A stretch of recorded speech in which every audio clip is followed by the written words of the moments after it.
안녕하세요. 용성고1 영어 내신 관리 프로그램과 영어 프로그램에 대해서 한번 이야기해 보려고 합니다. 저는 뉴파인에서 있는 영어 강사 제니퍼라고 합니다. 만나 뵙게 되어서 반갑습니다. 자, 일단 내신 관리부터 한번 보고요. 그리고 옆 페이지에 제가 수업에 대해서 어떤 거를 집중적으로 가르치고 있는지 한번 함께 알아보려고 합니다. 관리 부분에서 제가 많은 이제 관리 방법들이 있지만 세 가지를 가장 중요하다고 생각을 하는데요. 학습의 방향성을 나타내주는 학생에서의 컨설팅, 그리고 내신과 수능을 함께 대비할 수 있는가, 그리고 학생 개별로 수준에 맞출 수 있고, 그리고 그 학생의 어려운 부분이나 혹은 앞으로 나아가야 될 부분들을 내가 제시해 줄 수 있는가, 이 세 가지에 맞춰서 지금 학생 관리가 들어가고 있습니다. 학습 컨설팅 관련돼서는 조금 더 말씀을 드리면, 고1학년 학생들 같은 경우에 이제 방향성을 잡고 그 다음에 자신한테 맞는 공부의 방법을 찾는 게 저는 되게 중요하다고 생각하고 있습니다. 이 친구들이 한 번을 시험을 보는 게 아니라 1학년에도 4번을 시험을 보고 2학년도 있고 3학년도 쭉 이어서 학습을 하는 거고, 결국에는 최종 목표가 좋은 대학을 이제 가는 그런 목표로 들어가는 거잖아요.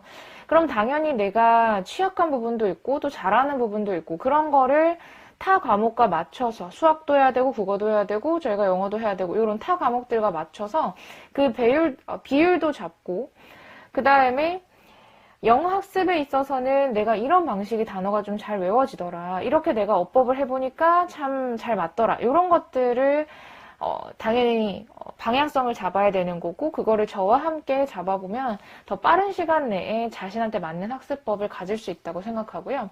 그래서 이 부분 컨설팅이 들어가고요. 그 다음 내신하고 이제 수능 고1에서 고3까지 이어질 수 있는 학습이라고 했는데요.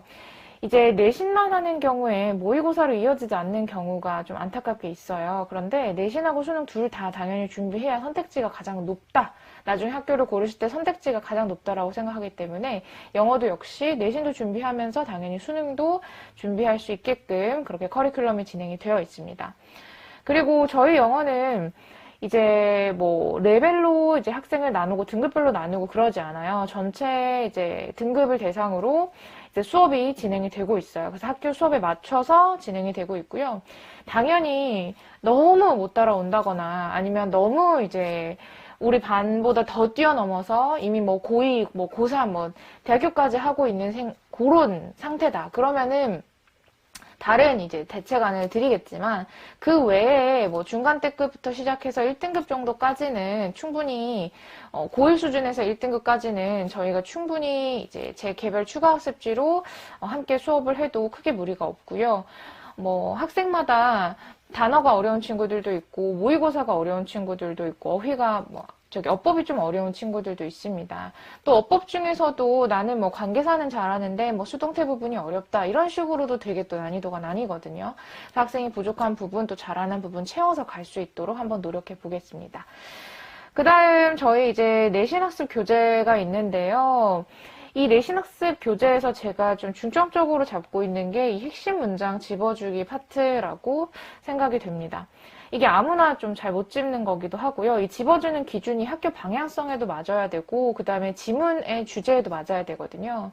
물론 지문을 보면 큰 주제가 다 쓰여 있어요. 그리고 학교에서도 주요 문장을 집어주는 편이 있지만, 그렇지 않은 경우도 사실은 존재하게 되고, 학생들, 잘하는 학생들 경우에도 이제 무슨 문장이 중요하고 어떤 문장을 서술형으로 바꿨을지에 대한 그 부분은 사실은 혼자서 케어하기가 어렵잖아요. 그래서 학원이 있는 거고, 또 저 같은 내신 강사가 있는 거라고 생각을 하거든요.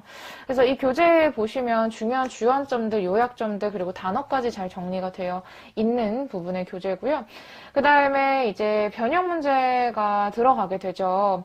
이 변형 문제도 기출 변형을 좀 많이 푸는 편이에요, 저는. 그래서 기출 자료가 조금 있기 때문에 기출 문제를 많이 풀고, 그 다음에 제가 이제 추후에 이제 그 마지막에 변형을 해가지고 또 학교 그날 선생님의 어떤 경향도 한번 학생들하고 물어보고 소통하고, 우리 선생님이 어떤 걸 좋아하신다더라, 뭐 이런 문법을 좋아하신다더라, 아니면 학교에서 뭐 이 동사에 대해서 강조를 하셨다더라, 그런 걸 이제 학생과 소통을 통해서 막 얻어냅니다.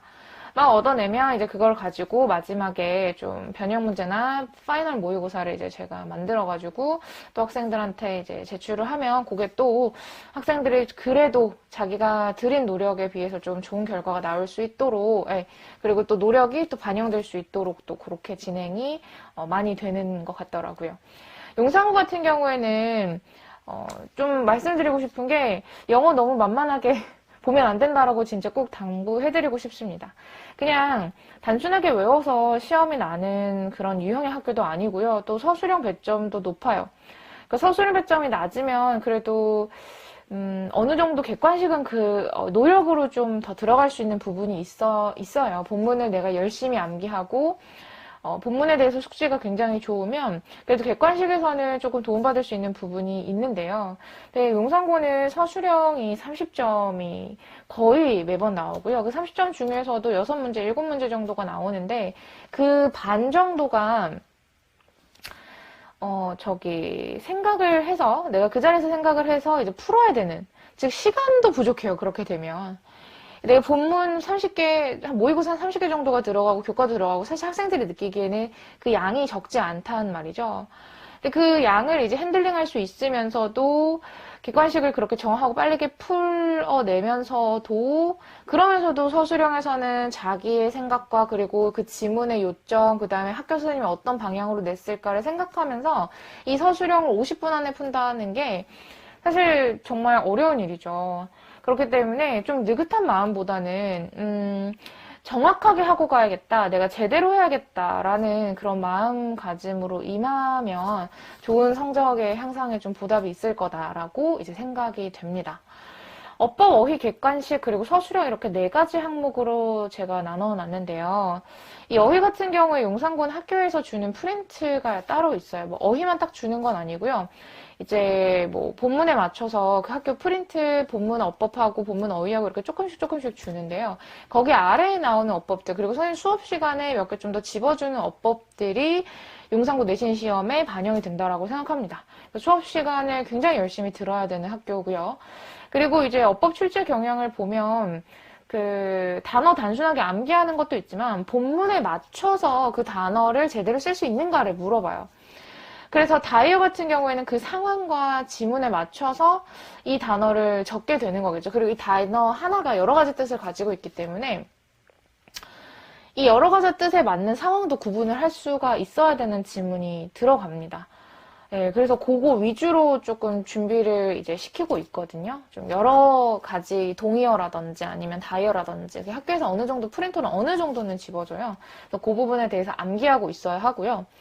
그 다음에 어법은 이게 서술형이 아무래도 나오다 보니까 어법 부분을 놓치고 갈 수가 없어요. 특히 고1 학생들은 어법이 이제 1학년 때 잡히지 않게 되면 2학년 때 고생하는 친구들 제가 너무 많이 봐가지고 정말 힘들었습니다. 2학년 가서는 어법보다는 사실 독해적으로 학생들이 글을 읽기를 원해요. 어법이 좀 딱딱한 부분이 어느 정도 있다 보니까요. 근데 이게 참 잘못 알고 계신 게 어법이라고 이제 딱 어법이 끝나는 게 아니라요. 어법 안에서도 어법에 맞춰서 글을 읽는 독해가 들어가요. 그래서 이 어법을 1학년 때 못 잡으시면 2학년 가서 이 독해가 조금씩 어긋나기 시작합니다. 문장이 짧으면 짧을수록 사실 어법에 구애받지 않고 문장을 해석할 수 있는 부분이 있어요. 왜냐하면 저희가 한국 사람이고 저희도 나름 국어, 언어 이런 생활 환경을 알기 때문에 대충 단어만 주어지면 어느 정도 짜집기 같은 걸 할 수 있단 말이죠. 근데 이제 학년이 높아지면서 문장이 길어지면서 그렇게는 안 돼요. 내가 가지고 있던 기본 상식의 베이스로 이제 통하는 그런 논문들이 쏟아져 그렇게 보이지 않습니다. 그래서 1학년 때 어법을 잡아놔야 2학년 때 독해가 흔들리지도 또 않을 수도 있어요. 그래서 꼭 1학년 때는 어휘 어법 꼭 잡아가라고 말씀드리고 싶고요. 그 다음에 객관식은 용산고가 좀 외부 지문이 끼고 변형이 나오는 경우가 있어요. 그러니까 글을 그 자리에서 읽을 수 있어야 하는 본인의 실력이 꼭 필요하다고 계속 여러 번 강조해드리고 싶고요. 이제 서술형은 다양하게 나와요. 뭐 어법도 나오고 당연히 뭐 암기도 나오고 그렇지만 선생님 글을 애초에 다시 쓴다든가 서술형 요약문을 쓴다든가 아니면 뭐 그 자리에서 주제를 이제 주어진 단어만 가지고 활용해서 만들라고 한다던가 이런 식으로 좀 생각이 좀 들어가는 그런 서술형이 꾸준하게 출제가 되고 있고 배점이 30점 정도이기 때문에 배점도 적지 않고 시간도 들여야 되기 때문에 좀 까다로운 구석이 있는 그런 학교다라고 생각을 해주시면 좋을 것 같습니다. 그래서 이제 저와 함께 학습 컨설팅도 하고 그 다음에 내신하고 수능 정도도 함께 이제 다가갈 수 있도록 기본 실력도 좀 배우고 그 다음에 글을 읽는 방법들 이제 한 문장 해석은 되게 잘해도 글로 넘어갔을 때는 또 이상하게 주제를 못하는 친구들이 있거든요. 그래서 그 부분도 같이 학습하면서 용산고에 맞춰서 함께 수업할 수 있으면 정말 좋을 것 같고요. 사실 이 뒷부분은 학생용으로 제작한 거기도 합니다. 학생분들이 어떻게 영어를 바라보고 있고 그 점을 선생님이 수업에서 어떻게 도움을 드릴 수가 있는지 조금 상세하게 좀 예시를 들어서 보여드리고 싶어서 이 페이지를 만들었는데요. 함께 한번 설명을 해보려고 합니다. 크게 나눠서 긴 문장 독해. 우리 짧은 문장은 되지만 긴 문장은 늘 어렵고 이렇게 항상 말씀하시잖아요. 그래서 긴 문장, 그리고 필수 어법 어휘, 그 다음 서술형 대비를 쓰자 영역 이 세 가지의 기초를 맞춰서 저희가 수업이 진행이 되고 있고요. 이게 문장이 길어도 전하려는 바는 당연히 그 문장 속에서 하나겠죠. 여러 가지가 아니라. 근데 그 전하려고 하는 바를 정확하게 찾을 수 있는 방법이 이 문장 내에서 정확하게 내가 주어는 여기까지, 형용사구는 뭐 avoid uncomfortable things at first 이렇게 두 번째까지 이런 식으로 정해주는 눈을 길러주는 게 이게 영어 긴 문장 독해 핵심이거든요. 그래서 이 문장을 선생님 이 형식으로 바라보겠다. 그 근거가 되는 나의 베이스는 뭐다. 이런 것들을 가르쳐줘요. 이게 영어가 어려운 친구들은 사실 영어 자체가 지금 보시면은 주어로 보이고 형용사 어구로 보이고 동사로 보이고 보어로 보이는 게 아니라 그냥 단어가 쭉 나열되어 있다고 보일 거예요. 근데 그 부분들을 찾아주는 거죠. 여기까지 주어라고 해석해. 그 다음에 꾸며주는 어구야. 그래서 연결되어서 결국에는 이제 피하는 거를 극복하는 것은 피하지 말고 해보는 거죠. 내가 overcome 하면 극복하다고요. to avoid 하면 피한대요. 피하는 걸 극복하자, 피하지 말자, 좀 해보자 이런 식의 뉘앙스로 바로 잡을 수 있겠죠. 이게 어법하고 그리고 독해까지 같이 잡는 수업 방식이 됩니다. 그 다음에 필수 어법 어휘 같은 경우에는 이제 이번에 들어갈 교재에 이제 단어 중에 일부인데요. 이 부분들을 타 학교도 그렇고 이 교재를 쓰시는 많은 이제 선생님들과 강사분들이 되게 강조를 하시는 시험에 자주 나오는 그런 어휘 중에 하나예요. 그런 어휘의 데이터는 제가 아무래도 내신을 쭉 이제 해오면서 많이 얻었던 그런 저의 데이터가 되겠죠. 그래서 이 박빙의 승부가 되게 아슬아슬한 거잖아요, 결국에는. 그래서 상대편들이 굉장히 비등비등하고 이런 식으로 영어적으로 풀 수 있는 부분도 접근할 수 있게끔 좀 도와주는 그런 수업이 되는 거고요. 그 다음에 이제 서술형 대비인데요. 서술형이 되게 막연하다고 사실은 많이 느끼기 마련이에요. 되게 막연하게 느껴지는데 그럼에도 불구하고 이제 어느 정도 포인트들이 있어요. 예를 들어서 지시사를 활용한다든지 어법을 활용한다든지 아니면 그 글의 주제 어구를 활용한다든지 이런 식의 그래도 접근할 수 있는 그 저만의 포인트들이 있고 학생들이 그거를 가지고 수업에 임했을 때 조금 더 서술형을 아예 못 쓰던 학생들도 한두 개는 쓰는 친구들이 있거든요. 근데 거기서부터 시작해서 이제 좀 방향성으로 맞춰서 좀 몇 개씩 더 맞다 보면 당연히 영어에 흥미가 조금 더 생길 거라고 저는 생각하고 있습니다. 아무래도 과중학교다 보니까 영어에 대한 흥미보다는 과학이나 또 수학이나 화학이나 이런 것들에 당연히 흥미를 가지고 있는 친구들이 더 많더라고요. 그렇지만 우리 영어도 흥미를 잘 느껴서 따라갈 수 있게끔 제가 최선을 다해서 지도하고 있습니다. 그래서 이번 수업 저와 함께 함께 해보셨으면 좋을 것 같습니다. 저희는 기회가 된다면 수업에서 만나겠습니다. 감사합니다.